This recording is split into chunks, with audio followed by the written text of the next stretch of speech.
আসসালামু আলাইকুম। লিয়ানাস ব্লগ চ্যানেলে সবাইকে আরও একবার স্বাগত জানাই। আশা করছি যে যেখান থেকে আমার ভিডিওটি দেখছেন ভালো আছেন। আমরাও আলহামদুলিল্লাহ ভালো আছি। প্রতিদিনের মতো আজও একটা ভিডিও নিয়ে এসেছি।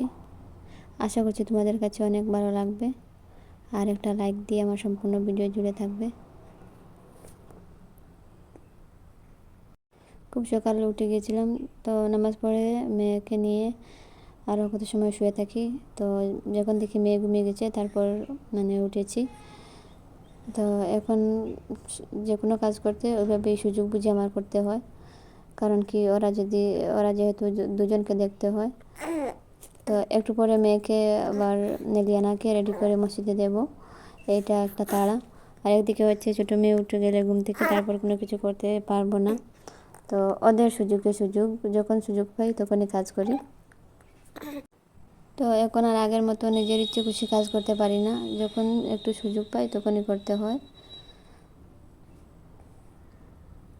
চা করে প্রথমে একটা বিস্কুট গুলে আর নিমকি দিয়ে চা খেয়েছি। তারপর ভাবলাম অনেক দিন থেকে ওইগুলো এলোমেলো হয়ে আছে, আজকে একটু গুছিয়ে রাখি। তো তাড়াহুড়ো করে ওইগুলো গুছিয়ে রেখে আর চা খেয়ে নাস্তাটা শেষ করলাম। তো চা খাওয়ার পর আর কোনো কাজ করিনি, বাইরে বেরিয়েছি। যেহেতু সকাল সকাল আমার হাজব্যান্ড একটু ঘরে আছেন, আমি একটু বাইরে হাঁটা চলা করতে পারবো, বাইরের কাজগুলো করতে পারবো। তারপর যখন একা হয়ে যাব তখন আর কি মেয়েকে দেখার জন্য ঘরেই থাকতে হয়। তো আজকাল কি হয়েছে, বেশিরভাগ সময় আমি ঘরেতেই থাকি। তো বের হয়েছি একটা দরকারি কাজে। তো বোনকে ফোন করে বলেছিলাম যে শাক পাঠিয়ে দেবো, যেহেতু আমার কিচেন গার্ডেনে কিছু কিছু সবজি আছে। তো ওইখান থেকে ভাবছি শাক দেবো আর লাউ দেবো। তো শাক খাওয়ার জন্য আর কি আমার মনে হয় দিনের বেলাটা পারফেক্ট আর কি, সকাল বা দুপুরে শাক খাওয়া যায়, খুব ভালো লাগে রোদ ওঠার পর। তো রাত্রে আর শাক খাওয়া ভালো লাগে না। ওই জন্য ভাবছি সকাল সকাল দিলে ওরা হয়তো সকালে বা দুপুরের জন্য করতে পারবে। তো আমার বোনের জন্য কিছু শাক লাউ নিয়েছি, আর ভাবলাম আমিও আজকে শাক রান্না করব, আমার জন্য কিছু উঠিয়ে নিয়ে এসেছি।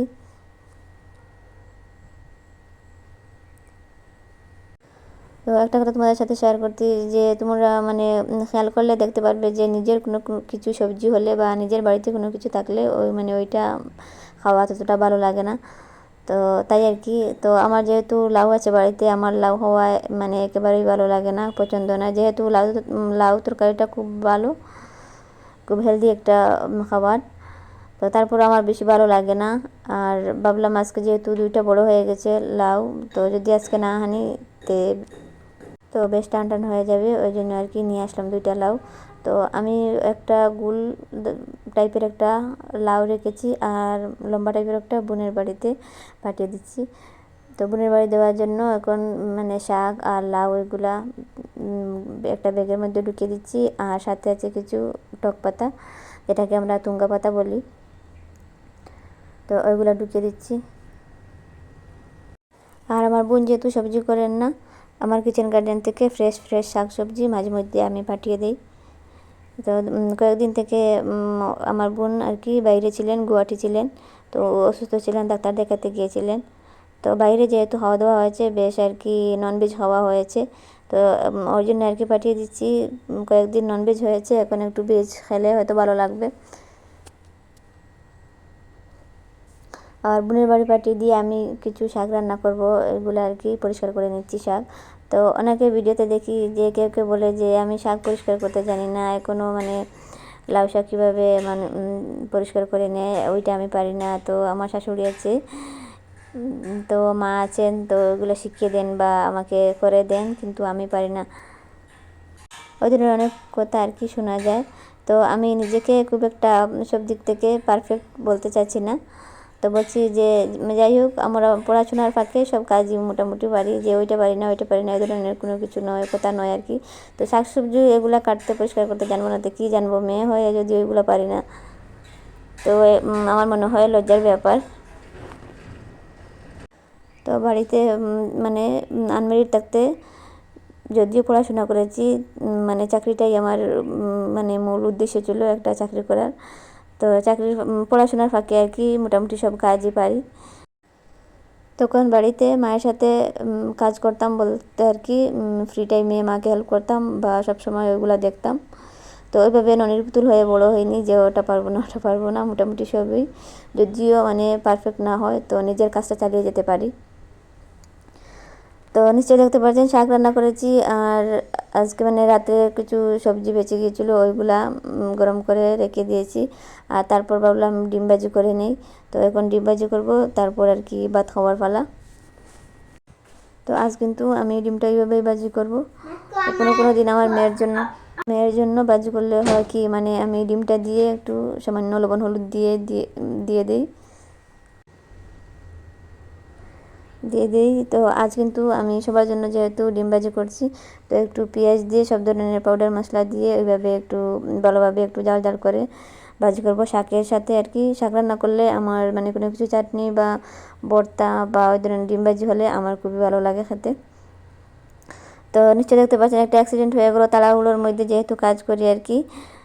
তো ডাব্বাটার ঢাকন খুলতে না খুলতে হঠাৎ মানে ডিমের বাটিতে পড়ে গেল।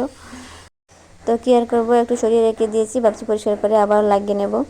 তো মানে একবার ভেবেছিলাম মানে ওই জায়গাটা একটু স্কিপ করে তারপর ভিডিওটা কন্টিনিউ করব, তারপর মনে হলো না, মানে যেটা সামনে আছে ওইটাই দেখুক। ওইভাবে তো অ্যাক্সিডেন্ট সবারই হয়, শুধু শুধু কি আমার হয়েছে, সবারই এরকম অ্যাক্সিডেন্ট হয়। তো তা ভেবে আর মানে ওই জায়গাটা আমি স্কিপ করিনি, ওইটাই তুলে ধরলাম। একদিকে আমি ডিম ভাজি করছি আর একদিকে আমার মেয়ের জন্য দুধ গরম করে নিচ্ছি। তো আমার মেয়ের আবার দুধ আর কলা না হলে চলে না, ও বুড়ো মানুষের মতো আর কি, ওর বেশ জাল লেগে যায়। আর শাকসবজি আবার ওর খুব একটা পছন্দ নয়। আমি আর কি ওকে খাওয়ানোর চেষ্টা করি, তারপরও আর কি সবসময় ডিম আর দুধ আমি সাথে রাখার চেষ্টা করি।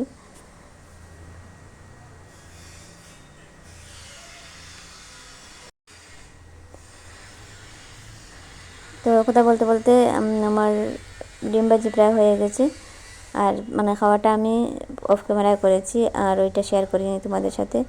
তো আমার মেয়ে সবসময় আর কি ছোটো বোনকে কুলে নেবে, তো আমি যখন সামনে থাকি বিছানায় থাকি মাঝে মাঝে ওর কুলে একটু দেই। আর কুলে দেওয়ার পর লিয়ানা বলছে যে মা একটু ভিডিও করে নাও, ওটা কিন্তু মানে লিয়ানা নিজেই বলেছে একটু ভিডিও করে নাও, সবাইকে বলো আমি বোনকে খুব আদর করি, কুলে নিতে পারি, আমি অনেক বড় হয়ে গেছি, আমি এখন নিজে কুলে নিতে পারি। তো খুব ইচ্ছে মানে সবার সাথে শেয়ার করার, ওই জন্য তোমাদের সাথে একটু শেয়ার করলাম। আর ওইভাবে দুজনকে নিয়ে ঝামেলা করতে করতে আমার দিনটা কাটে। তো রাতের বেলা আর আমি রান্না করতে পারিনি, মানে দুজনকে নিয়ে, যেহেতু দিনটা খুব ছোটো আর রাত্রে মানে সামান্য কিছু খাইলেও যখন যেহেতু চলে। তো বিরিয়ানি নিয়ে এসেছেন বাজার থেকে, আমি রান্না করিনি বলে, তো ওইটা খেয়ে আমরা রাতটা চলে। আর খুব বিপদে পড়ে আর কি বাইরের খাবারগুলো আনা, যেহেতু আমার মানে ছোটো মেয়েটা অনেকটা ছোটো, তো বাইরের খাবারগুলো যেহেতু হেলদি নয় ওই জন্য আর কি খেতে চাই না, আর খুব বেশি বিপদে পড়ে গেলে আর কি আনতে হয়। ভিডিও এই পর্যায়ে এসে নতুন যারা ভিউয়ার্স আছেন তাদেরকে একটা রিকোয়েস্ট করে নিচ্ছি, যদি ভিডিওটার কোনো অংশ ভালো লেগে থাকে আমার চ্যানেলটাকে সাবস্ক্রাইব করে বেল বাটনটা প্রেস করে রাখতে পারেন।